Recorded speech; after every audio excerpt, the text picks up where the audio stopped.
എല്ലാ പ്രിയപ്പെട്ടവർക്കും അടിപൊളി ഓണാശംസകൾ.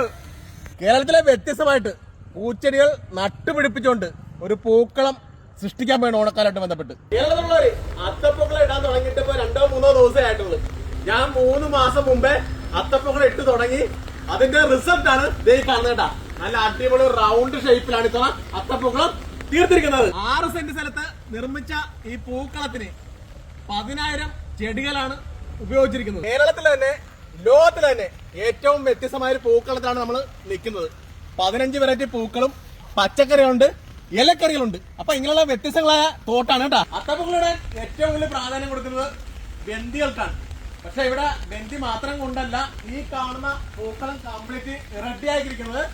പച്ചക്കറിയുണ്ട്, ഇലക്കറികളുണ്ട്. അപ്പൊ എല്ലാം കൂടെ വെച്ചുകൊണ്ടാണ് ഇത്ര പൂക്കൾ നമ്മൾ സെറ്റ് ചെയ്തിരിക്കുന്നത്. അതായത് ആഹാരം കഴിക്കാവുന്ന, ആസ്വദിക്കാവുന്ന ഒരു പൂന്തോട്ട. ഈ കാണുന്നതാണ് പച്ചമുളക് തോട്ടം, അപ്പുറത്ത് വഴുതന. അപ്പൊ ഇവിടെയാണ് നമ്മൾ ചെയ്തിരിക്കുന്നത്.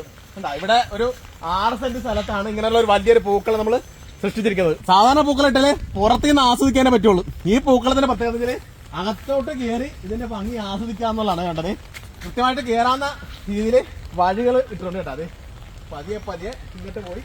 ഇപ്പൊ ബന്ദികൾ കഴിഞ്ഞാല് അടുത്തത് വ്യത്യസ്തമായിട്ടുള്ളത് പച്ചമുളകാണിത്. അപ്പൊ ഇതിട്ട്